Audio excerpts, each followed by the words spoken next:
نستغفره ونعوذ بالله من شرور أنفسنا ومن سيئات أعمالنا. من يهده الله فلا مضل له ومن يضلل فلا هادي له، ونشهد أن لا إله إلا الله ونشهد أن محمدا عبده ورسوله.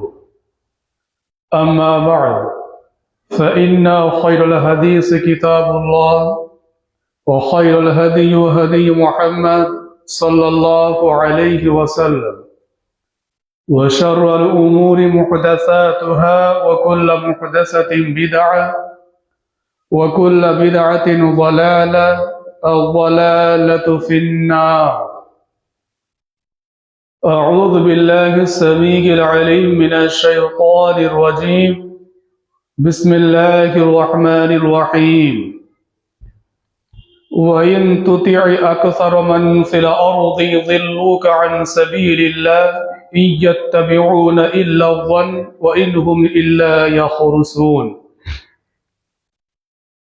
সমস্ত প্রশংসা একমাত্র আল্লাহ সুবহানাহু ওয়া তাআলার জন্যই, যিনি ওয়াহদাহু লা শারীকা লাহ,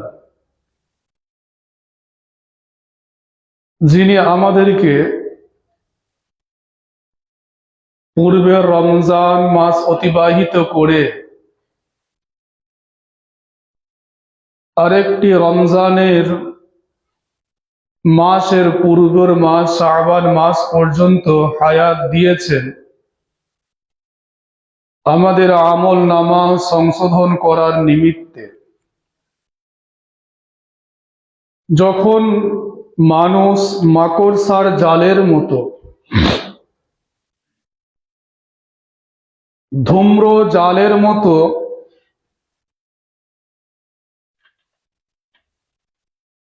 যে পাগল যে কুকুর জলাতঙ্ক, পাগলা কুকুরকে আমরা ঘুরতে আমরা দেখেছি। যখন বৃহৎ একটা অংশের মানুষ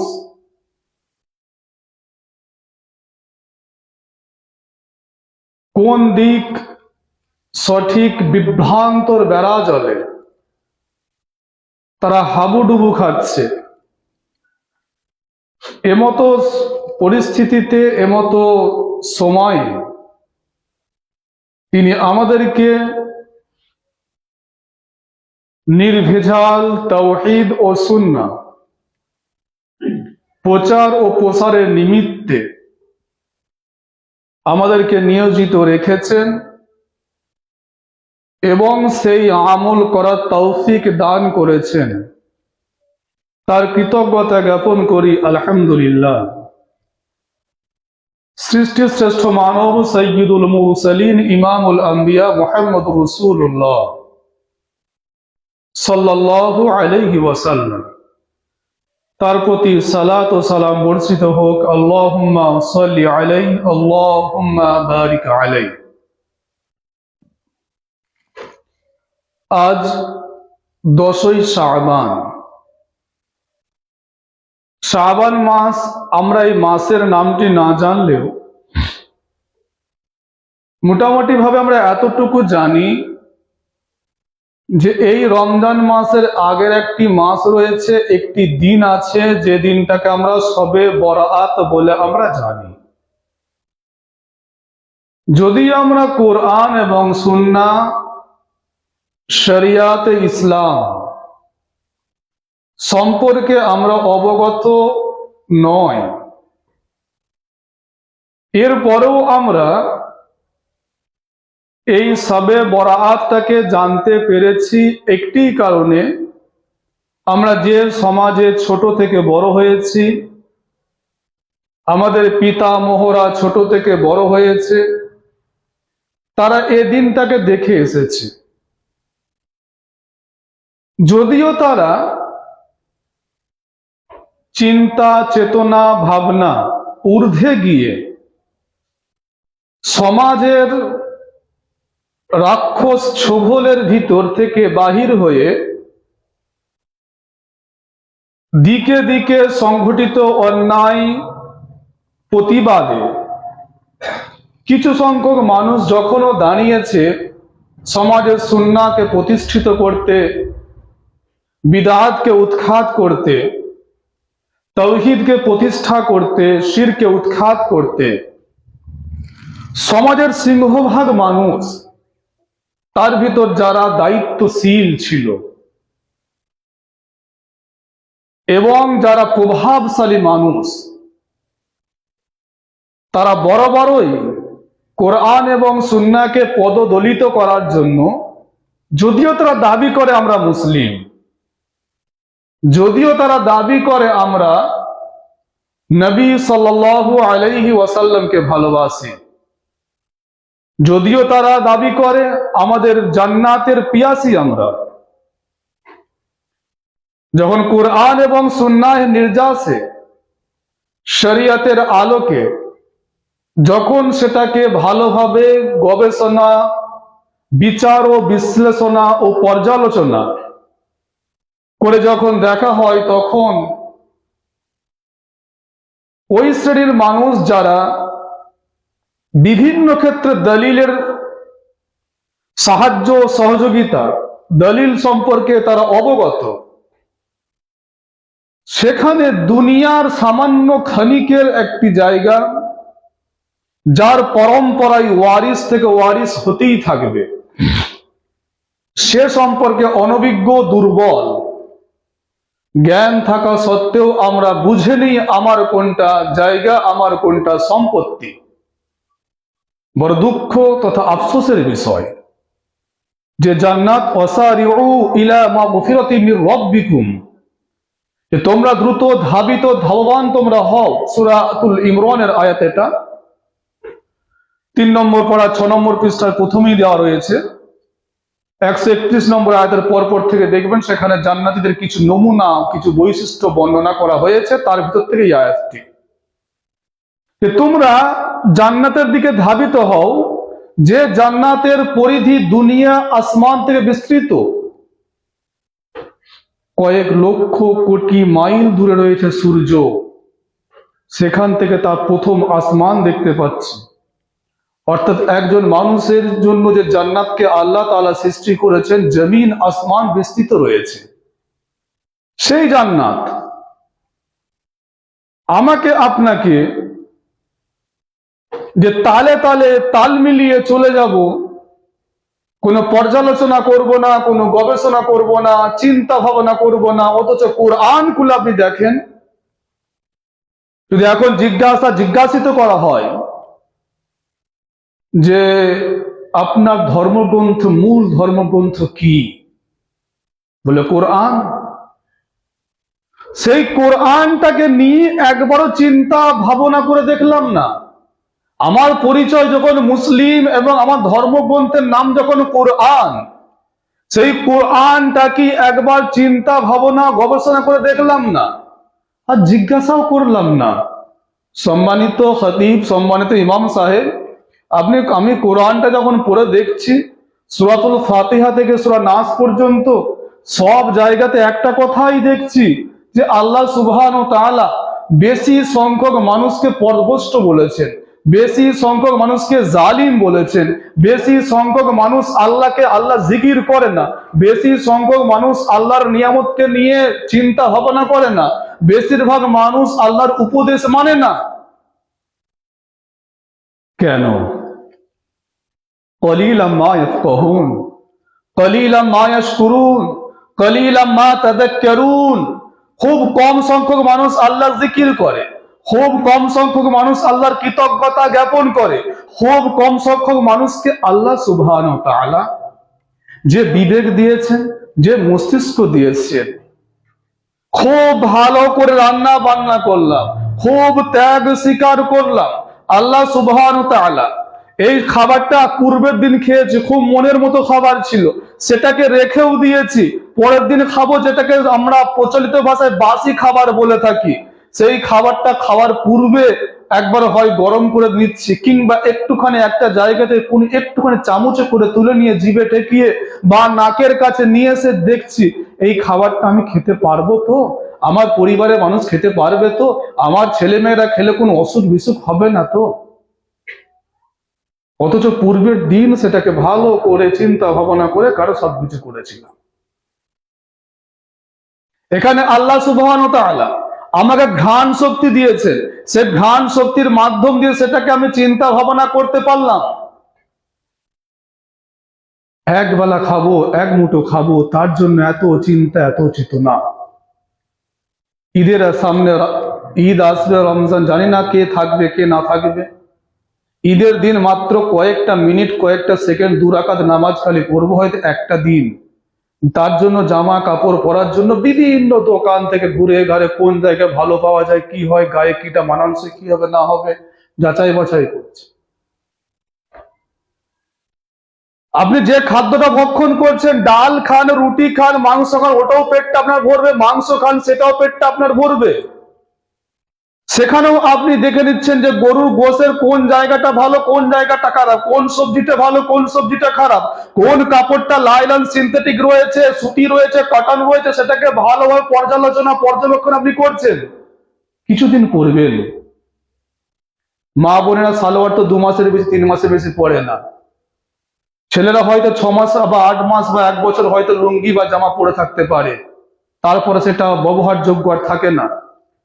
সেই জায়গায় এত চিন্তা, এত চেতনা, এত গবেষণা, দাম ঠিকঠাক হচ্ছে কিনা, ঠকিয়ে দিচ্ছে কিনা, এত কিছু চিন্তা ভাবনা করছে আমি আর আপনি। খুব কম সংখ্যক মানুষ হয়তো বলে যে ওই দোকানদার আমাকে ঠকিয়ে দিয়েছে। খুব কম সংখ্যক মানুষ। যখন কোনো দোকান থেকে কোনো মানুষ যখন কোনো জিনিস কিনতে আনে, কোনো ক্রেতা যখন আসে বলে যে আমি ওই জায়গা থেকে লাভবান হয়েছি,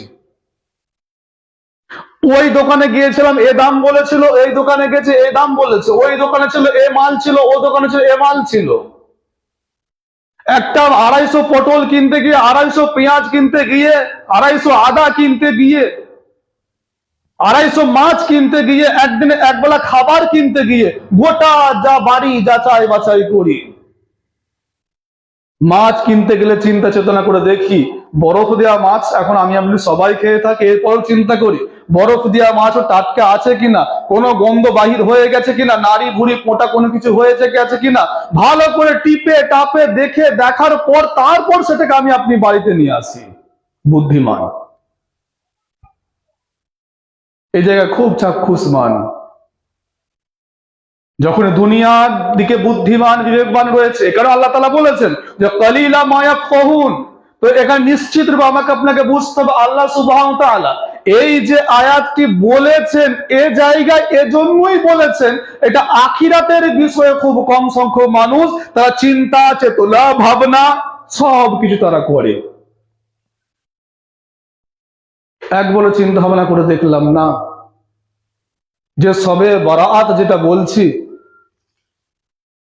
নামাজ আপনিও পড়বেন, প্রত্যেক খুতবায় 2-1 মিনিট করে নামাজ পড়ার জন্য বলছি আপনাকে। আবার আমরাই কেন আপনাকে সেদিনকে নামাজ পড়তে নিষেধ করছি? একবারও মনে প্রশ্ন জাগলো না?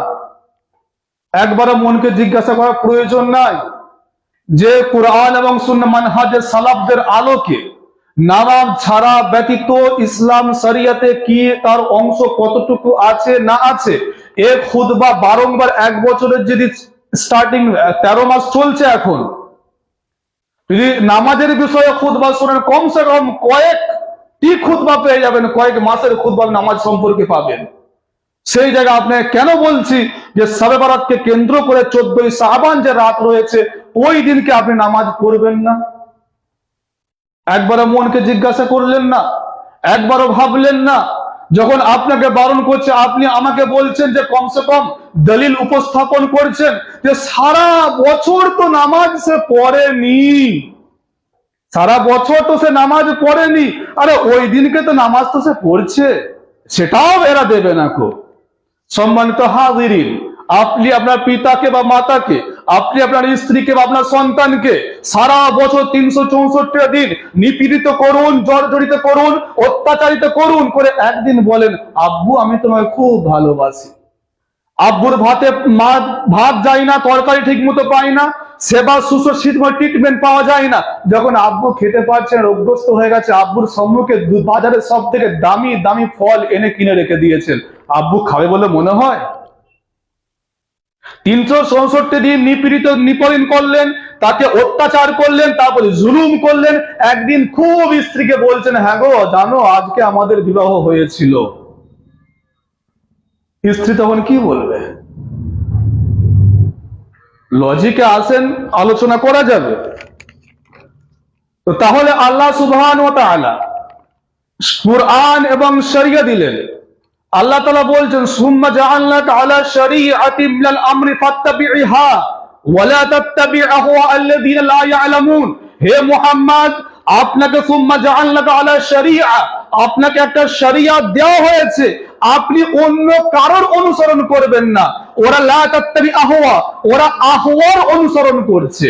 আহওয়া বলতে পবিত্রের অনুসরণ করছে, মনের অনুসরণ করছে, খেয়ালের অনুসরণ করছে, খুশির অনুসরণ করছে, সমাজের অনুসরণ করছে। কোরআন এবং সুন্নাহর অনুসরণ তারা করেনি। আল্লাহ সুবহানাহু ওয়া তাআলা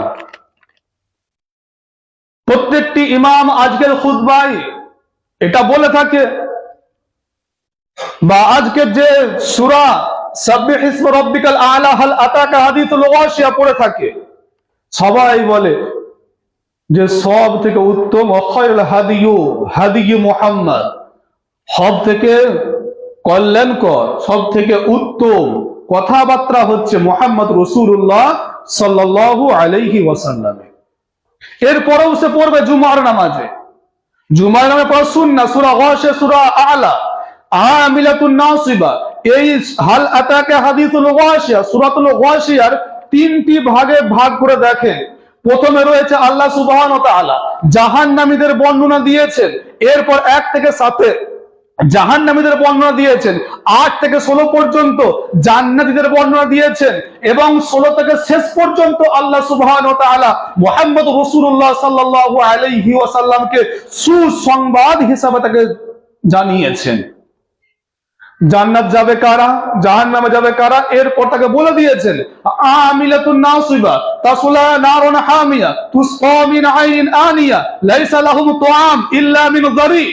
বলে দিয়েছেন তারা আমিলাতুন নাসিবা, তারা আমল করে করে করে করে তারা ক্লান্ত হয়ে গেছে, পরিশ্রান্ত তারা হয়ে গেছে, তারা আলা হয়ে গেছে আমল করে করে।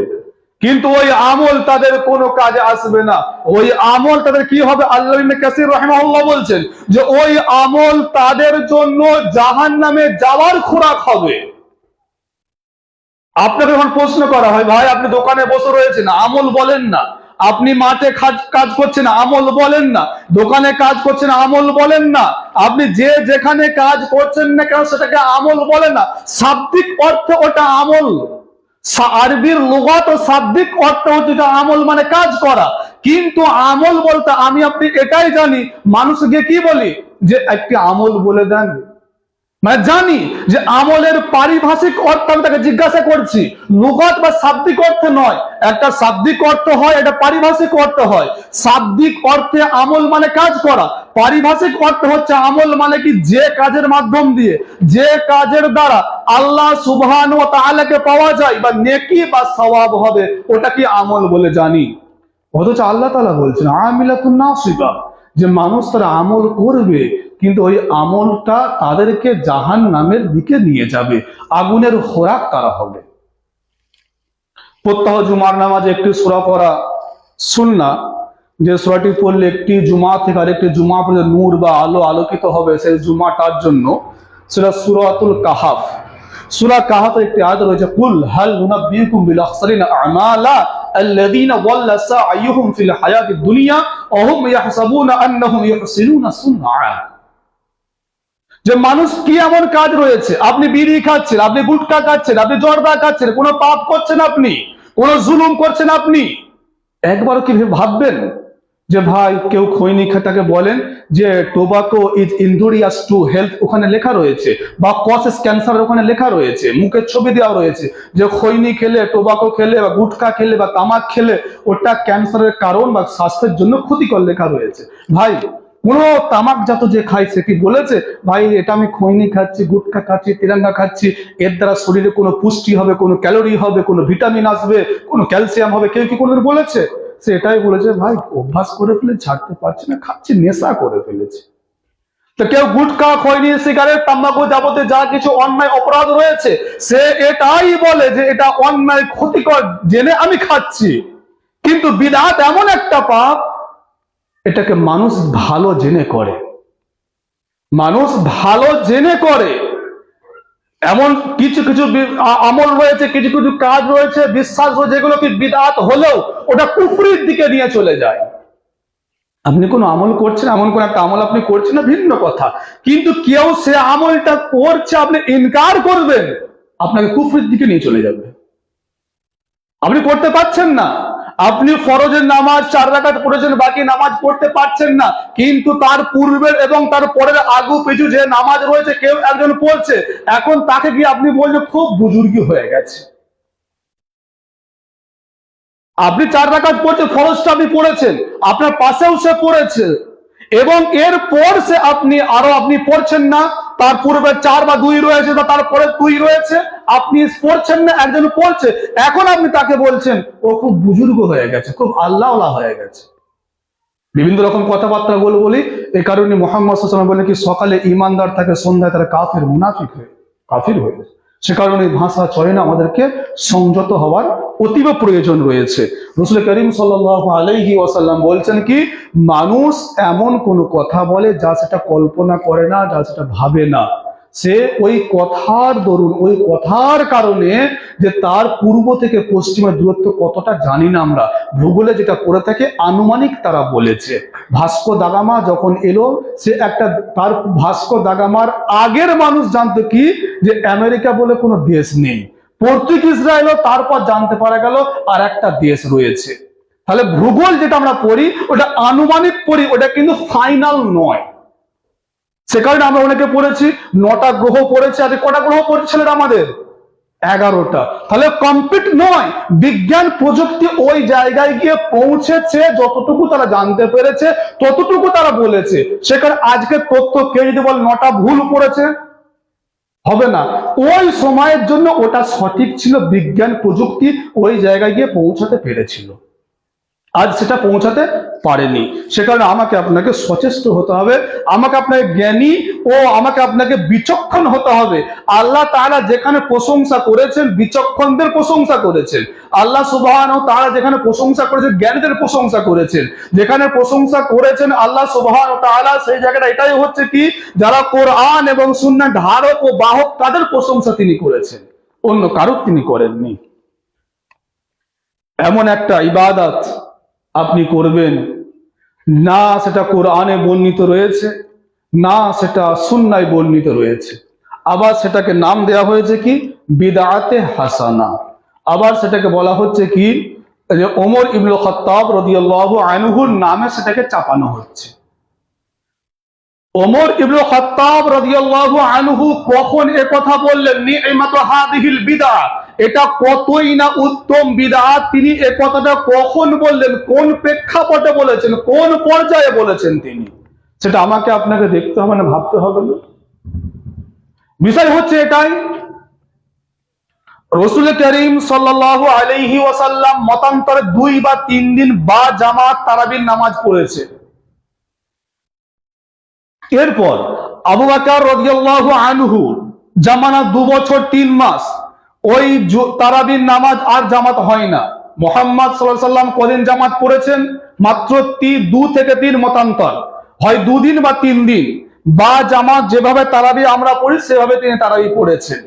এরপর আবু বকর রাদিয়াল্লাহু আনহুর খিলাফতি এলো, 2 বছর 3 মাস তিনি এভাবে যেভাবেই ছিল ভিন্ন ভিন্ন ভাবে মুহাম্মদ সাল্লাল্লাহু আলাইহি ওয়াসাল্লাম 2 দিন বা 3 দিন পড়লেন, তারপর ভিন্ন ভিন্ন মসজিদে নববীর ভিন্ন ভিন্ন, এখানে কিছু মানুষ পড়ছে, ওখানে কিছু মানুষ পড়ছে, ওখানে কিছু মানুষ পড়ছে, এভাবেই ধারাবাহিক চলতে থাকে।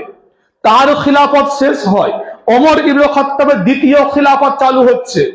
ওমর ইবনে খাত্তাব তখন কি করলেন, এখানে একজন ইমাম দাঁড়িয়ে পড়ছে, 4টে মানুষ রয়েছে, দ্বিতীয় কাতারে ধরুন একটা ইমাম 4টে মানুষ পড়ছে, এখানেও সে কেরাত করছে, ওখানেও সে কেরাত করছে, একজনের কেরাতের আর আরেকজনের কেরাতে অসুবিধা হবে না? হবে না, অসুবিধা হবে।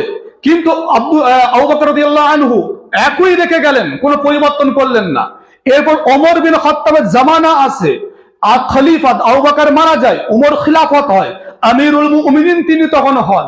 এরপর তিনি কি করলেন, সমস্ত ইমামকে, তামিম আদ-দারি, উবাই ইবনে কাব, সমস্ত ইমামকে দুজনকে পিছনে দাঁড় করিয়ে দিলেন। তাকে বললেন, কোন রিওয়ায়াত তামিম ইবনে দার রয়েছে, উবাই ইবনে কাব রয়েছে, যে তাদেরকে দাঁড় করিয়ে দিলেন। দাঁড় করিয়ে দেওয়ার পর সমস্ত মুসল্লি তারা এক জায়গায় হয়ে যায়।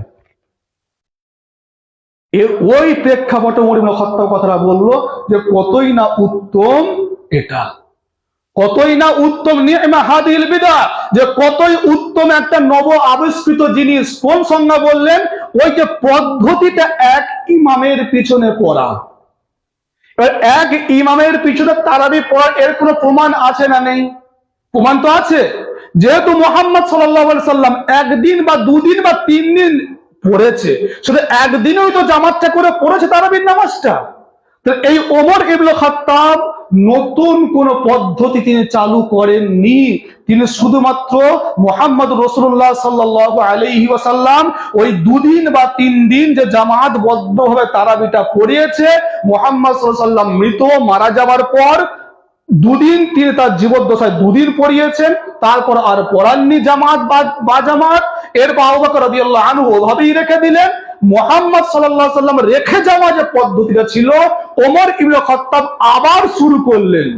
তার পূর্বে এর নমুনা রয়েছে।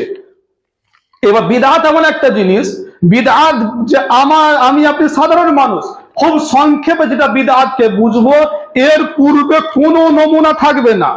বিদআতের পূর্বে কোনো নমুনা থাকবে না। মা আহদাসু ফি দীনিল্লাহ ওয়া লাইসা লাহু আসলুন ওয়ালা আমুন ওয়ালা খাসুন ইয়াদুল্লু আলাইহি, যে যার উপরে যে প্রকাশ্য বা অপ্রকাশিত বা কোরআন বা সুন্নাহ বা সালাফ যে আসহাবে রাসূল সাহাবাদের থেকে এমন কোন আমল প্রমাণিত হয়নি যার উপর ইয়াদুল্লু আলাইহি, যার উপর দলিলকে প্রতিষ্ঠা করা যায়।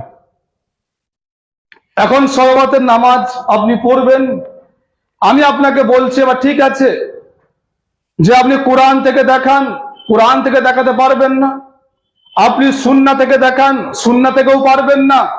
এরপর আপনি আসুন যে রাসূল করিম সাল্লাল্লাহু আলাইহি ওয়াসাল্লামকে দেখেছেন সাহাবারা, তো সাহাবাদের থেকে কোনো প্রমাণ দিন, সেখান থেকেও দেখাতে পারবেন না।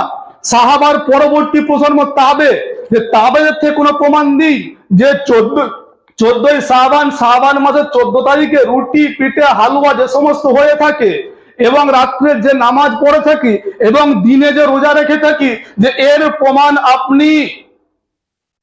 আমাদের যে সম্মানিত ইমামগণ, আবু হানিফা রহমাতুল্লাহ আলাইহি, যাকে ইমামে আজম বলে চিনি, 4 ইমাম বলে আমরা জানি, ইমাম তো হাজারো আছে। 4 ইমামের নির্দিষ্টকরণটা কে করতে বলেছিল, কোথায় হয়েছিল, কোন মাজমায় সংগঠিত হয়েছিল, ওই জায়গায় বা ভোটাভুটিতে কে কে ছিল না ছিল, তার ইতিহাস কোথায় আছে? ইতিহাস আপনি না, কোনো ইতিহাস আপনি পাবেন না।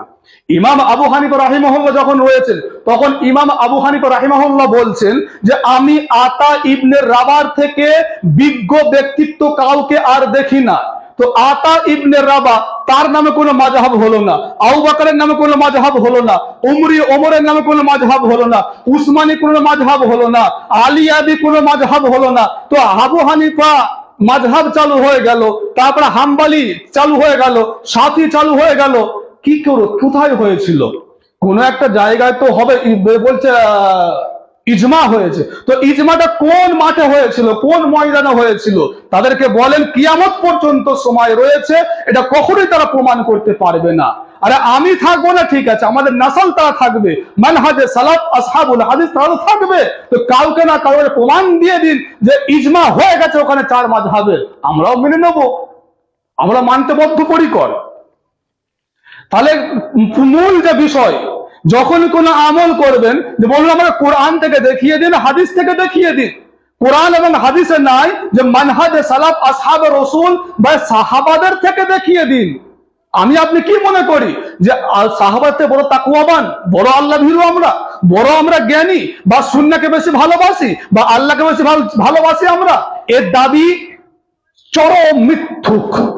যদি কোনো ব্যক্তি দাবি করে যে আমি আল্লাহর রসুলকে ভালোবাসি, আবু বকরের থেকে বেশি ভালোবাসি, আমি আল্লাহর রসুলকে ভালোবাসি আনাস বিন মালিকের থেকে ভালোবাসি, আমি সুন্নাতকে ভালোবাসি ওমর বিন খাত্তাবের থেকে বেশি ভালোবাসি, আমি সুন্নাতকে ভালোবাসি আয়েশা খাদিজা তাদের থেকে বেশি ভালোবাসি, এর দাবি সম্পূর্ণ মিথ্যা মিথ্যা মিথ্যা, হতে পারে না।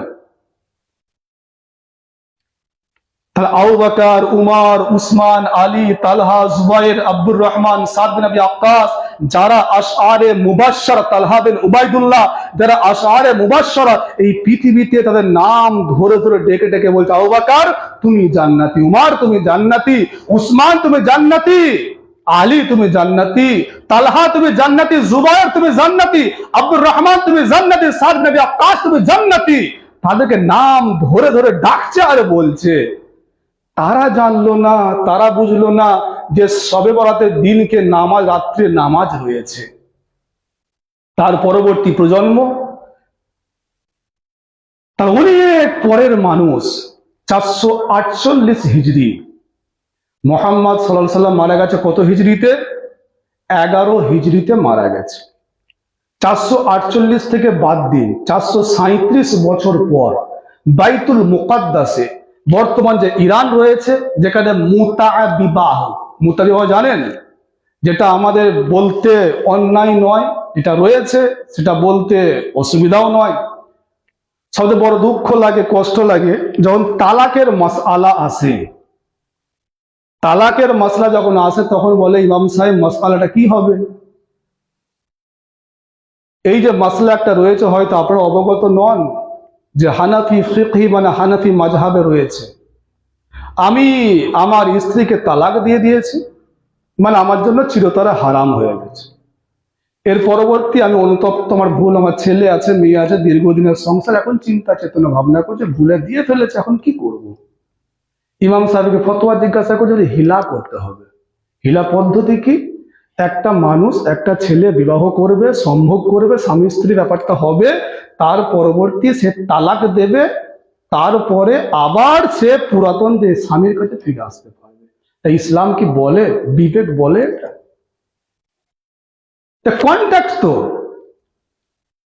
এই ভাড়াটিয়া আশপাশে রয়েছে, দেখবেন এগুলো রয়েছে ভাড়াটে, এগুলো আজকে ইসলামকে নিয়ে তারা ছিলিমিলি খেলছে। ইসলামের নিয়ে তারা এরকম করছে কেন? যে ট্রিপল তালাক সুপ্রিম কোর্টে কেস চললো, যদিও বর্তমান কেন্দ্র সরকার কিছু কিছু আইন কানুন যেগুলো রয়েছে, ভুল ভ্রান্তি রয়েছে তাদের, এই নয় যে আমি তার প্রশংসা করছি, ভুল নেবেন না আবার, আমি আমার প্রত্যেকটা রক্ত বিন্দু তার খিলাফ, কিন্তু এ জায়গায় যখন ট্রিপল তালাকের যখন হলো হয় সুপ্রিম কোর্টে, এখানে আমি তাদের সাথে একমত।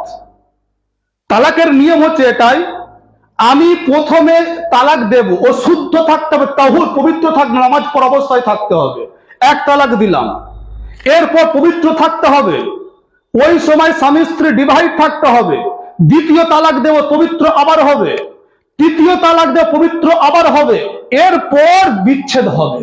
এ হচ্ছে ইসলামিক কানুন। কিন্তু ওই অবস্থায় স্বামী স্ত্রী একসাথে থাকতে পারবে না। যদি সে মনে করে আমি তালাক বিচ্ছেদ হব, ওই অবস্থায় যদি তার স্বামী স্ত্রী একসাথে হয়ে যায়, আবার এক তালাকে রিটার্ন আসতে পারে। আমি ভুল ভ্রান্তি তালাক বলে দিয়েছি, আসতে পারো রিটার্ন, সে আসতে পারবে, ঘর সংসার যেরকম করছে সে করতে পারবে, আবার দ্বিতীয় তালাক সে দেবে, যদি মনে হয় সে আবার ঘর সংসার করতে পারবে। যদি ট্রিপল তালাক সে দিয়ে দেয়, তাহলে সে স্ত্রীকে আর ফিরিয়ে আনতে পারবে না। এরপর কোন একজন স্বামী তাকে বিবাহ বন্ধনে আবদ্ধ হতে হবে, যতদিন ইচ্ছা সে ঘর সংসার করতে পারে, তারপর সে তালাক দিলে পূর্বের স্বামী যদি মনে করে তাকে ফিরাতে পারে। এটা ইসলাম। এবার যদি কেউ তালাক দিয়ে বলে তার পরের দিন একটা রাত থাকবে, তা ফিরিয়ে নেওয়া হবে, এটা আমি আপনি সবাই বুঝতে পারছি, বলতে লজ্জা লাগছে, দ্বিধা লাগছে, কিন্তু কি করে বলেন? তালাকের মাসলা খুলে দেখেন, সেই বইয়ে পেয়ে যাবেন। হাদিস খুলতে পারে, হিলা কাকে বলে, যেখানে মুহাম্মদ সাল্লাল্লাহু আলাইহি সাল্লাম হিলাকে, যার জন্য হিলা মানে হালাল করা হচ্ছে, এবং যে করছে উভয়কে, যেরকম গরু ছাগলকে দেখেছি আমরা ভাড়াটে পাঁঠা বলা হয়েছে, হাদিস খুলে দেখবেন। তাহলে কোরআন এবং সুন্নাহ আজকে তাদেরকে, আজকে ইসলাম ধর্মকে নিয়ে ছিলিমিলি খেলার জন্য তাদেরকে আমরা খোরাক দিয়ে দিয়েছি। সে কারণেই এই নিয়ে একজন খুব ভালো একজন মানুষ, কংগ্রেসের প্রবক্তা, সম্ভবত অঞ্জনা বলে নাম, বিহারের একজন হবে, তো সে তখন প্রতিবাদ করেছিল যে কোরআন সম্পর্কে, মানে এই যে আমাদের যে কোরআন এবং সুন্নাহ সমর্থিত যে ট্রিপল তালাক রয়েছে, এক এক এক করে দেওয়ার, সেই হিসাবে তিনি সুপ্রিম কোর্টে রিট পিটিশন দাখিল করেছিল।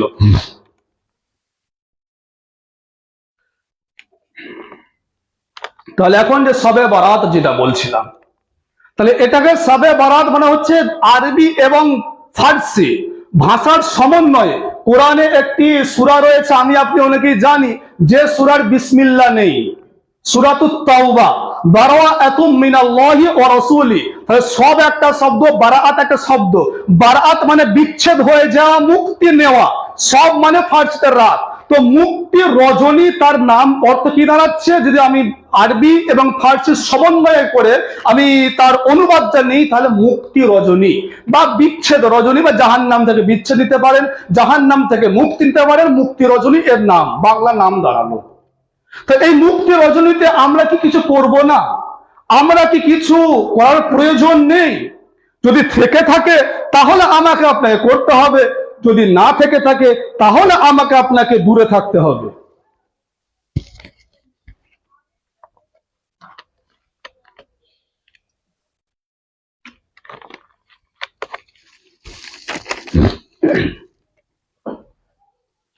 আলহামদুলিল্লাহি রাব্বিল আলামিন, والصلاة والسلام على سيد المرسلين خاتم النبيين وعلى آله وصحبه أجمعين ومن اتبعهم بإحسان إلى يوم الدين أما بعد। যদি কোনো আমল থেকে থাকে তাহলে আমরা করব, যদি না থেকে থাকে তাহলে আমরা করব না। এটাই হচ্ছে মুহাম্মদ রাসূলুল্লাহ সাল্লাল্লাহু আলাইহি ওয়াসাল্লামের অনুসরণ ও অনুকরণ ও আনুগত্য। ভালোবাসার ভিতরে যদি আনুগত্য না থেকে থাকে, ওটার ভালোবাসা থাকে না। তাহলে আপনি দাবি করবেন যে রাসূল করিম সাল্লাল্লাহু আলাইহি ওয়াসাল্লামকে ভালোবাসি, আপনি দাবি করবেন আমি কোরআনকে ভালোবাসি, আপনি দাবি করবেন সুন্নাতকে আমি ভালোবাসি, আপনি দাবি করবেন জান্নাতকে আমি ভালোবাসি, জাহান্নাম থেকে মুক্তি পেতে আমি ভালোবাসি। তাহলে আপনি ভালোবাসার যে নমুনা, যে আনুগত্য ছাড়া, অনুসরণ ছাড়া আপনি একজনকে বলবেন আমি তোমাকে ভালোবাসি, তার আনুগত্য ছাড়া সমস্ত কাজ আপনি করবেন, তার অনুসরণ, তার বিরুদ্ধচারণ, সে যেটা পছন্দ করে না সে সেটা করবে, এখানে কখনো ভালোবাসা থেকে থাকতে পারে না। তার দাবিটা সম্পূর্ণ চিত্তে, সম্পূর্ণ রূপে 100% মিথ্যা এবং মিথ্যুক সে। এটা স্বাভাবিক বিষয়, এটা আমি আপনি এটাই বলবো। তাহলে আপনি রসুলকে ভালোবাসবেন আর রসুলের সুন্নাতকে কুচিলে দেবেন, রসুলকে ভালোবাসবেন, রসুলের সুন্নাতকে যে প্রতিষ্ঠা করতে চাইবে, যে প্রচার ও প্রসার করতে চাইবে, তার বিরুদ্ধে চারণ করবেন। এটা কিরকম ভালোবাসা দাবি হতে পারে? যে জায়গায় আমার জীবনের থেকে, আমার পিতার থেকে, আমার মাতার থেকে, আমার কাছে আমার প্রিয় আমার জীবন রয়েছে, আমার পিতা রয়েছে, আমার মাতা রয়েছে, আমি তাকে ভালোবাসি, সে রয়েছে, তার পরবর্তী সবাইকে ছেড়ে দিয়ে যতক্ষণ না পর্যন্ত রাসূল করিম সাল্লাল্লাহু আলাইহি ওয়াসাল্লামকে ভালোবাসা না হবে, ততক্ষণ পর্যন্ত বলে লা ইউমিনু আহাদুকুম হাত্তা আকুন আহাব্বা ইলাইহি মিন ওয়ালিদিহি ওয়া ওয়ালাদিহি ওয়ান নাসি আজমাইন। সে ততক্ষণ পর্যন্ত, হাত্তা তুমিনু, ততক্ষণ পর্যন্ত সে মুমিন হতে পারবে না। চিন্তা করে দেখেন। আর সেই জায়গায় আজকে আমি আপনি কোরআন এবং সুন্নাহ বহির্ভূত কার্যকলাপগুলো আজকে আমরা এই শাবান মাসে করব। এই 14 শবে রাত্রিতে জেগে থাকবো, লাইটিং করব। এ কারণেই আল্লামা আব্দুল হাই লাখনবী হানাফি রাহিমাহুল্লাহ, বিখ্যাত হানাফি একজন বিদ্বান, লাখনবী মানে লাখনৌতে তার বাড়ি ছিল, আব্দুল হাই তার নাম হচ্ছে, মা সাবাতা কিতাবুস সুন্নাহ সে বইয়ের নাম। সেই বইয়ে তিনি দাবি করছেন, আমি প্রথম যখন আমি খানাকুলে এসেছি, এই থানার দিকে এসেছি 2003-এ এলেও তারপর থেকে মোটামুটি এই থানার সাথে সম্পৃক্ত রয়েছে। 2016 সাল থেকে মোটামুটি ভাবে বাসস্থান করেছে এই জায়গাতে আমি। তো যখন প্রথম দেখলাম মনে হলো এরা হিন্দু কালী পূজা করে, আল্লাহ কথা বলছি। কেন আমি আমার এলাকায় কোনোদিন দেখিনি যে মসজিদকে লাইটিং করতে, দেখিনি শবে কেন্দ্র করে, আমি কোনোদিন দেখিনি আমার এলাকায় ওই আগরবাতি জ্বালাতে, ওই মোমবাতি জ্বালাতে, ওই বম ফোটাতে দেখিনি। আমি দেখেছি আমার সন্নিকষ্ট বাজারে দেখেছি, ঠিক দেওয়ালিতে কালী পুজোতে যেরকম বম বারুদ যাবতীয় যা কিছু বিক্রি হয়, এখানে এসে দেখলাম এরকম বিক্রি হচ্ছে। সে কারণেই আব্দুল হাই লখনবী হানাফি রাহিমাহুল্লাহ তিনি বলছেন কি, হিন্দুদের দেওয়ালির প্রতিযোগিতা করার জন্য এই শবে বরাত কেন্দ্রিক যে সমস্ত বিষয়গুলো দেখে থাকেন, বাড়ি সাজানো, মসজিদ সাজানো, এগুলো আপনারা হয়তো যারা দাদরা রয়েছে বা আরো পূর্বে যারা মানুষ রয়েছে, বিবাহ বাড়িতে বা প্যান্ডেলে বা বাড়িতে আমরা হয়তো লাইটিং গুলো দেখে থাকতে পারি, কিন্তু মসজিদের লাইটিং আমার মনে হচ্ছে অত্র এলাকা জানি না ঠিক মতো, 50 বছর পিছনে যা হতো কিনা জানা নাই আমার, আল্লাহু আ'লাম, আপনারা সেটা অবগত রয়েছেন। শবে বরাত হচ্ছে তো মসজিদ লাইটিং এর সাথে কি প্রয়োজন রয়েছে, বিভিন্ন ঝিকঝাক লাইটের কি প্রয়োজন আছে?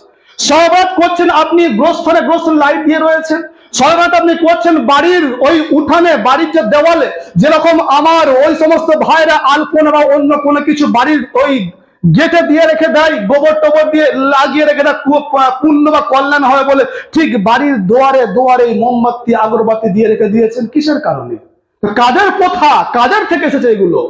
এখানে আব্দুল হাই লখনবী হানাফি রাহিমাহুল্লাহ আজ থেকে প্রায় 150 বছর পূর্বের মানুষ, তিনি তখন বলছেন কি, যে এটা দেওয়ালি এবং কালী পুজো ওর সম্পৃক্ত এবং তাদের সাথে সাদৃশ্য অবলম্বন করার জন্যই আজ আমাদের মুসলিমদের ঘরে ঘরে এটা চলে এসেছে।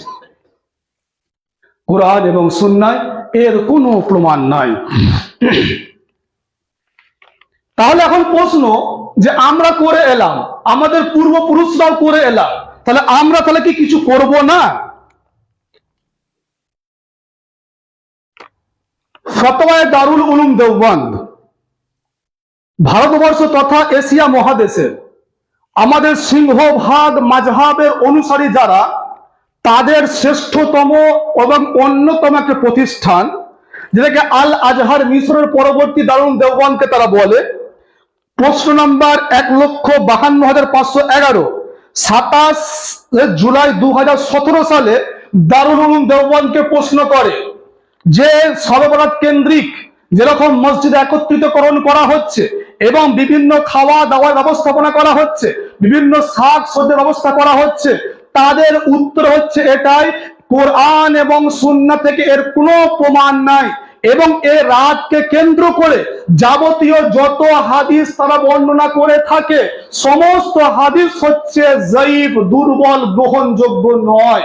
মানে এটা আল্লাহর রাসূল থেকে প্রমাণিত নয় যে তিনি এই রাত্রিতে কোনো কিছু ইবাদত তিনি করেছেন বা করতে বলেছেন বা সাহাবারা করেছে, বা চার মাযহাবের সম্মানিত ইমামগণ আবু হানিফা রাহিমাহুল্লাহ তিনি করেছেন, না হাম্বলি মাযহাব যার নামে প্রতিষ্ঠিত করা হয়েছে আহমদ ইবনে হাম্বল করেছেন। আহমদ বিন হাম্বল যে 10 লক্ষ হাদিসের হাফিজ, সে একটাও হাদিস পেল না যে সর্বত্র কেন্দ্র করে রাত্রে নামাজ পড়তে হবে, দিনে সিয়াম রাখতে হবে। আর তার পরবর্তী হাজার বছর পরের মানুষ আজকে আমরা পেয়ে গেলাম না শবে বরাতের দিনকে ইমাম সাহেব বলেছে অনেক ফজিলত রয়েছে। হাদিস কোথায় পেলেন? যারা হাদিস সংরক্ষণ করলো, যারা হাদিসটাকে আজকে যাদের মাধ্যম দিয়ে হাদিস আমাদের কাছে এসে পৌঁছেছে, তারা হাদিস খুঁজে পেল না। আর 1400 বছর পরবর্তী মানুষ তারা হাদিস পেয়ে গেল। যাদের পাণ্ডুলিপি আজও পর্যন্ত মিশরের কায়রোতে রয়েছে, তাই সেই পাণ্ডুলিপিতে এখনো পাওয়া যাচ্ছে না যে শরবত কেন্দ্রিক হাদিস মুহাম্মদ সাল্লাল্লাহু আলাইহি ওয়াসাল্লাম আমল করেছেন, বা সাহাবারা করেছে, বা চার আইম্মা করেছে, বা আব্দুল কাদের জিলানী থেকে শুরু করে তারা করেছে, কেউ করলো না। আজকে তাদের থেকে বড় বড় আমরা বুজুর্গ মানুষ হয়ে গেলাম, আজকে আমাদের করতে হবে। যখন বলা হচ্ছে রাত্রে কোনো কিছু আমল কোরআন এবং সুন্নাহয় বর্ণিত হয়নি, তখন বলা হচ্ছে এরা নামাজ পড়তেও বাধা দিচ্ছে। নামাজ পড়তে বাধা দেওয়ার নিয়ত আমার নাই, মুহাম্মদ সাল্লাল্লাহু আলাইহি ওয়াসাল্লাম করেনি, আপনি করবেন না, এটা আপনাকে বলতে চেয়েছি। আবু বকর, ওমর, উসমান, তালহা, জুবায়ের জান্নাত সার্টিফিকেট প্রাপ্ত সাহাবা, তারা এই রাত্রে আমল করেনি, আপনার করার অনুমতি নাই, পারমিশন সুন্নাহ দেয়নি আপনাকে। হুযায়ফা বিন ইয়ামিন রাদিয়াল্লাহু আনহু তিনি বলছেন যে 7084 নম্বর হাদিস বুখারীর, যে আল্লাহর রাসূলকে সবাই জিজ্ঞাসা করতেন, ইয়া রাসূলুল্লাহ একটা আমল বলুন আমি করব, যাতে করে আমার আমল নামে আমলটা বৃদ্ধি পায়। কিন্তু আমি জিজ্ঞাসা করতাম যে আমার যে কৃত যে আমলটা রয়েছে যাতে নষ্ট না হয়ে যায়, যে আমলটা করলাম, যে কাজটা করলাম যাতে নষ্ট না হয়ে যায়, সে আমলটা আপনি আমাকে বলুন। সেই সাহাবা হুযায়ফা বিন ইয়ামিন রাদিয়াল্লাহু আনহু তিনি বলছেন, কুল্লু ইবাদাতিন লাম ইয়াতাআব্বাদহা আসহাবু রাসূলিল্লাহ সাল্লাল্লাহু আলাইহি ওয়াসাল্লাম ফা ইন্নাল আউয়াল লাম ইয়াদা লিল আখিরি মাকালা। হে তোমরা সবাই শুনে নাও, তোমরা ওই ইবাদতটা করো যা পূর্ববর্তী মানুষরা করেছে। এক সাহাবা তিনি বলছেন, হুযায়ফা বিন ইয়ামিন তিনি বলছেন যে তোমাদের পূর্বে তাবেদেরকে বলছেন, হে তাবে তোমরা শোনো, তোমাদের পূর্ববর্তী আসহাবে রাসূল, যে রাসূলের যা সহচর্য পেয়েছে তারা যে আমলটা করেছে তোমরা সে আমলটা তোমরা করো। ফাইনাল আউয়ালা লাম ইয়াদা লিল আখিরি ওয়াকালা, যে পরবর্তী মানুষদের জন্য যে পূর্ববর্তী মানুষরা এমন কোন আমল রেখে যাননি যে পরবর্তী মানুষরা তারা সেটা করবে, করে ইসলামের নাম বলে চালিয়ে দেবে। অখুদুত তরিক, তারিক মানে রোড বা রাস্তা, যে আপনারা ওই রাস্তা ধরে নিন। তাদেরকে বলছেন ওই রাস্তাটা আপনি ধরুন, মান কানা ক্বাবলাকুম, যে রাস্তায় পূর্ববর্তী মানুষরা গেছে বা চলেছে। তাহলে একজন সাহাবা আর তাবের ভিতরে পার্থক্য হচ্ছে মাত্র 50 বছরও নয়। তাবে মানে মুহাম্মদ সাল্লাল্লাহু আলাইহি সাল্লামকে যারা দেখেছেন, সচক্ষে দেখেছেন, ঈমান ছিল, ঈমান নিয়ে মারা গেছেন, ওরা সাহাবা। সাহাবাদেরকে যারা ঈমান নিয়ে দেখেছে, ঈমান নিয়ে মৃত্যুবরণ করে তাবে, মানে এত মানে থার্ড প্রজন্ম। রাসূল কারীম সাল্লাল্লাহু আলাইহি ওয়াসাল্লামকে বাদ দিয়ে দ্বিতীয় প্রজন্ম, দ্বিতীয় প্রজন্মকে বলা হচ্ছে যে তোমরা ওই রাস্তাকে ধরে নাও, ওই আমল তোমরা করো তোমাদের পূর্বের যারা করেছে, মানে সাহাবারা যে আমলটা করেছে। একটা দলিল আপনি দিয়ে দেন, ইনশাআল্লাহু আজিজ, আমি আপনাকে ওয়াদা করছি এই জায়গাতে পরবর্তী জুম্মাতে খুতবা দেব। আমি আগের জুম্মা যা খুতবা দিয়েছি আমি ভুল দিয়েছি, অন্যায় স্বীকার করে নেব। একটা দলিল যে সাহাবাত কেন্দ্রিক কোন আমল রয়েছে যেটা সাহাবা থেকে প্রমাণ রয়েছে। প্রতিবেশী দেশ জাস্টিস তাকি উসমানী, বিখ্যাত আলিমে দ্বীন, মানে আমরা ইস্তাহারে দেখে থাকি যে আন্তর্জাতিক খ্যাতি সম্পন্ন, প্রকৃত ইনি আন্তর্জাতিক খ্যাতি সম্পন্ন। ডক্টর তাকি উসমান জাস্টিস পাকিস্তানের ফতোয়া বিভাগের মূল যিনি দায়িত্বে রয়েছেন, তিনি মাযহাবে হানাফি ফিকহি অবলম্বন করেন। তার বইয়ের একটা ব্যাখ্যা, যেরকম অনুবাদ ব্যাখ্যা বই আমরা বলি, ওটা ব্যাখ্যা গ্রন্থ দারসে তিরমিজি, 4th খণ্ডে 270 নম্বর, দ্বিতীয় খণ্ডে 681 নম্বর পৃষ্ঠা, এবং ইসলামী খুতুবা উর্দু 4th খণ্ডে 270 নম্বর পৃষ্ঠায় তিনি বলছেন শবে বরাত কেন্দ্রিক কোন ইবাদত আল্লাহর রসুল থেকে প্রমাণিত হয়নি। ভারতবর্ষের শ্রেষ্ঠ বললাম দারুল দেওবন্দের ফতোয়া শোনালাম, পাকিস্তানের ফতোয়া ওখান থেকে শোনালাম, বাকি যেখান থেকে ইচ্ছা দেখতে পারেন। আমাদের বর্তমান পশ্চিম বাংলা উল্লেখযোগ্য আলেম, তার নাম নাসিরউদ্দিন চাঁদপুরি, তার নাম শুনেছেন। গত কয়েকদিন পূর্বে হানাফি ইমামে আজম হানাফি কনফারেন্স বলে একটা কনফারেন্স হয়েছে, এটা 24 পরগনাতে। তার বইয়ের নাম হচ্ছে শবে বরাতের ফজিলাত ও বিদআত খণ্ডন। শবে বরাতের ফজিলাত ও বিদআত খণ্ডন, পৃষ্ঠা নাম্বার 31-এ তিনি বলছেন এই রাতকে কেন্দ্র করে বা এই দিনকে কেন্দ্র করে কোরআন এবং সুন্নায় কোনো কিছু বর্ণিত সহিহ সাব্যস্ত হয়নি। যে হাদিসটি রয়েছে সে হাদিসটি এবার আপনাদেরকে বলি। ইবনে মাজাহ একটি হাদিস রয়েছে। সব থেকে বড় এ নিয়ে আরেকটি কথা আছে, পৃথিবীর বুকে আদল ও ইনসাফপূর্ণ ব্যক্তি সব থেকে বড় কে আছে? ও দ্বিতীয় কে? এটাই বলবেন মুহাম্মদ রাসূলুল্লাহ সাল্লাল্লাহু আলাইহি ওয়াসাল্লাম। তিনার একের অধিক স্ত্রী ছিল। তার কারণটা কি আমরা সিরাত বা ইতিহাস গ্রন্থ পড়লে সেটা বুঝতে পারবো। একটা বিবাহ করা বা চতুর্থ বিবাহ করা যেগুলো বলে থাকি, বা গায়ের কমরা যে সমস্ত কথাগুলো বলে ইসলাম সম্পর্কে, যদি তার হিস্ট্রিটা জীবনীটা ভালো করে পড়ে দেখে তাহলে তারা বুঝতে পারবে। তো একের অধিক স্ত্রী ছিল। ইবনে মাজাহ একটা হাদিস এসেছে এবং সেই হাদিসটা আনার পর, হাদিস এসেছে আপনাকে বলে দেবে যে হাদিস ইবনে মাজাহ আছে। আমি এতক্ষণ বক্তব্য দিলাম হাদিস নাই বলছি, তো আপনি ওখানে বলবেন এই তো হাদিস রয়েছে। হাদিস আনার পর দেখবেন হাদিসের শেষে লেখা থাকে এই হাদিসটা সত্য না মিথ্যা। মুহাদ্দিসরা হাদিস নিয়ে এসেছেন এবং হাদিস আনার পর তলায় লিখে দিয়ে হাদিসটা কি, হাদিসের মানটা কি দেওয়া হয়েছে। যারা আলিম উলামা বা যারা আলিমদের সাথে সহজে ওঠা বসা করেন বা হাদিসের গ্রন্থ খুলে দেখেন, দেখবেন দেওয়া রয়েছে, সে জায়গাতে দেওয়া রয়েছে। একদিন রাত্রি দেখতে পাওয়া যায় যে হুজুর নবী করিম সাল্লাল্লাহু আলাইহি ওয়াসাল্লাম, মানে যে স্ত্রী কাছে থাকার সেদিনকে কথা ছিল, সে স্ত্রী এখন মুহাম্মদ সাল্লাল্লাহু আলাইহি ওয়াসাল্লাম দেখতে পাচ্ছেন না। সে মনে করছে হয়তো মুহাম্মদ সাল্লাল্লাহু আলাইহি ওয়াসাল্লাম অন্য কোন স্ত্রীর কাছে চলে গেছে। নাউযুবিল্লাহ, নাউযুবিল্লাহ জালিক বলেন, যেখানে মুহাম্মদ রাসূলুল্লাহ সাল্লাল্লাহু আলাইহি ওয়াসাল্লাম আদল ইনসাফকারী, পৃথিবীর শ্রেষ্ঠ ইনসাফকারী, তাকে যখন গনিমতের, বুখারীর রওয়ায়াতে দেখবেন পেয়ে যাবেন যে তিনি মাল বন্টন, ভাগ বন্টন করছে, মানে ভাগ, একটা মাল, যুদ্ধের মাল তার কাছে এসেছে, গনিমতের মাল এসেছে, তিনি ভাগ করছেন। ভাগ করতে করতে একজন ব্যক্তিরা গেছে, ওই হ্যাঁ মুহাম্মদ আপনি ইনসাফ করুন। তো মুহাম্মদ রাসূলুল্লাহ সাল্লাল্লাহু আলাইহি ওয়াসাল্লাম বলছেন যে আমি যদি ইনসাফ না করি আর কে ইনসাফ করবে? তাকে ইনসাফের জন্যই আল্লাহ তাআলা পৃথিবীতে ইনসাফ, ন্যায় প্রতিষ্ঠা করার জন্যই তাকে মনোনীত, তাকে নির্বাচিত করেছেন মানব জাতি থেকে। সে হাদিসটার অংশ এটা রয়েছে যে মুহাম্মদ সাল্লাল্লাহু আলাইহি ওয়াসাল্লামকে তার এক স্ত্রী তাকে তার বিছানায় দেখতে না পেয়ে তিনি তখন দেখতে গেলেন যে অন্য কোনো স্ত্রীর কাছে গেছে কিনা। ওখানে গিয়ে যখন দেখতে পেলেন না, তখন তিনি কি করলেন, জান্নাতুল বাকি, যার নাম বাকিউল গারকাদ, যেখানে লক্ষাধিক সাহাবার কবর রয়েছে, তো সেখানে গিয়ে মুহাম্মদ সাল্লাল্লাহু আলাইহি ওয়াসাল্লামকে দেখলেন গিয়ে তিনি দোয়া করছেন, আল্লাহর কাছে কামনা করছেন। হাদিসের প্রথম অংশ আপনি দেখেন, আপনি ফজিলত মানে অন্ধত্ব, আপনি বলেন এই তো হাদিস পেয়ে গেছি। হাদিসের পূর্বের বায়ানটা আপনি দেখেন, মানে মুহাম্মদ সাল্লাল্লাহু আলাইহি ওয়াসাল্লাম স্ত্রীরা তাকে সন্দেহ করতেন, নাউযুবিল্লাহ মিন যালিক। আস্তাগফিরুল্লাহ, আস্তাগফিরুল্লাহ। যারা উম্মাহাতুল মুমিনিন, যাদের প্রশংসা পত্র, যাদের সার্টিফিকেট সূরা আহজাবের 6 নম্বর আয়াতে কুরআন দিয়ে দিয়েছে, কুরআন বলেছে, আল্লাহ বলেছে, আর তাদের চরিত্র সন্দেহের কালিমা লিপ্ত করছেন তারা। কারা করছে তারা এটা? কারা রাসূলের দুশমন, কারা সুন্নাতের দুশমন? আসুন কোরআন এবং সুন্নাহকে আমরা বুঝতে শিখি, আমরা জানতে শিখি। এরপর এ রাত্রিতে তাহলে কিছুই তাহলে নেই? প্রশ্ন জাগবে, হ্যাঁ আছে। কি আছে? দুটি বৈশিষ্ট্য আপনাকে অর্জন করতে হবে, তাহলে আপনি পেয়ে যাবেন।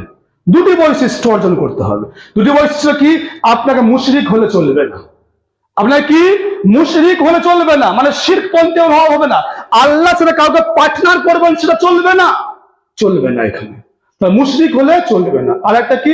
মুশাহিন, মানে মনে যে হিংসা, যে গ্লানি রয়েছে, মনে যে হিংসা আছে, গ্লানি আছে, বিদ্বেষ আছে, কপটতা রয়েছে, এই যাবতীয় থেকে আমার হৃদয়কে মুক্ত হতে হবে, তাহলে অটোমেটিক্যালি আপনি সওয়াব পেয়ে যাবেন। কোন আমল বর্ণিত হয়নি। ইন্নাল্লাহা লা ইয়াত্তালিউ, মুহাম্মদ রাসূলুল্লাহ সাল্লাল্লাহু আলাইহি ওয়াসাল্লাম পরিষ্কার বলে দিয়েছেন যে সমস্ত মানুষকে ক্ষমা করে দেওয়া হয়, লিজামিই খালকিহি, সবাইকে ক্ষমা করে দেওয়া হয়। তারা কারা? ইল্লা লিমুশরিক আও মুশাহিদ, যার হৃদয়ে হিংসা আছে তাকে আল্লাহ ক্ষমা করবেন না। যার মনে হিংসা বিদ্বেষ রয়েছে, কপটতা রয়েছে, যে বিচ্ছেদ থেকে হানাহানি থেকে শুরু করে বিভিন্ন রকম যে চারিত্রিক যে রয়েছে, যে কপটতা থেকে শুরু করে মুশাহিন, এটাই হচ্ছে মূল এবং অন্যতম। এই হিংসা থেকেই যাবতীয় উৎপত্তি হচ্ছে। আপনি মিথ্যা বলবেন, হিংসার কারণেই বলবেন। কপটতা করবেন, হিংসার কারণেই আপনি করবেন। যে নিয়ামত আপনাকে দিয়েছে, হয়তো কোনো একটা নিয়ামত অপরজনকে দিয়েছে, সেই নিয়ামত থেকে আপনি বঞ্চিত আছেন, আপনি ভাবছেন সেটা, সে কারণে আপনি হিংসা করবেন। অথচ আমিও জানি না, আপনি জানেন না। আপনি সূরা বাকারা খুলে দেখে আল্লাহ তাআলা বলছেন কি, আসা রাব্বুকা আন তাকরা শাইআ ওয়া খায়রুল লাকুম ওয়া আসা আন তুহিব্বু শাইআ ওয়া শাররুল লাকুম। তুমি যেটাকে পছন্দ করছো ওইটা তোমার অকল্যাণকর, এবং তুমি যেটাকে অপছন্দ করছো হয়তো সে তোমার জন্য কল্যাণকর। আল্লাহু ইয়ালামু আনতুম লা তা'লামুন। আপনাকে আল্লাহ অর্থ দেয়নি, আপনাকে সৌন্দর্য দেয়নি, আপনাকে আল্লাহ সুবহানাহু ওয়া তাআলা আপনাকে অন্য কোন জিনিস থেকে যেটা আপনি চাইছেন, যে কারণে আপনি কারোর প্রতি হিংসা করছেন, মিথ্যা অপবাদ আপনি দিচ্ছেন, ঝগড়া বিবাদ থেকে শুরু করে তার উৎপত্তি আপনি করছেন, আপনি বুঝতে পারছেন না, আপনি জানতে পারছেন না, আপনি কল্পনা করতে পারছেন না। ওটা আপনার জন্য খারাপই ছিল বলে আল্লাহ আপনাকে দেয়নি, ভালাই হলো অবশ্যই অবশ্যই আল্লাহ সুবহানাহু ওয়া তাআলা আপনাকে দিতেন। এ কারণে আল্লাহ তাআলা বলছেন কি, ওয়াল্লাহু ইয়ালামু ওয়া আনতুম লা তা'লামুন। আল্লাহ যেটা জানেন, ওয়া আনতুম লা তা'লামুন, তোমরা সেটাকে জানো না। সম্মানিত হাজিরিন, খুতবার মূল সারমর্ম হচ্ছে এটাই, এ রাত কেন্দ্রিক কোরআন এবং সুন্নাহ কিছু বর্ণিত হয়নি। যে ফজিলতটা বর্ণিত হয়েছে ওটা কোনো আমল বর্ণিত হয়নি। যে ফজিলতটা বর্ণিত হয়েছে ওটা আপনি হিংসা বিদ্বেষ মন থেকে দূর করে দেন। আপনি শিরক, কি কি করলে শিরক হয়ে যায়, কি কি কারণে মুশরিক হয়ে যায়, সে সমস্ত গুণাবলী থেকে আপনি নিজেকে দূরে সরে রাখেন, অবশ্যই অবশ্যই আপনি ক্ষমা পেয়ে যাবেন। আর একটা বিষয়, যদি আপনি রোজা রাখতে চান তাহলে 14-15 না রেখে 13-14-15 রাখুন। যদি আপনি সিয়াম রাখতে চান, মুহাম্মদ রাসূলুল্লাহ সাল্লাল্লাহু আলাইহি ওয়াসাল্লাম আইয়ামে বীজ হিসাবে, অর্থাৎ প্রত্যেকটি মাসের চাঁদের মাসে 13, 14, 15 এই 3 দিন সিয়াম আপনি রাখতে পারেন, কিন্তু শবে বরাত কেন্দ্রিক সিয়াম আপনি রাখতে পারবেন না।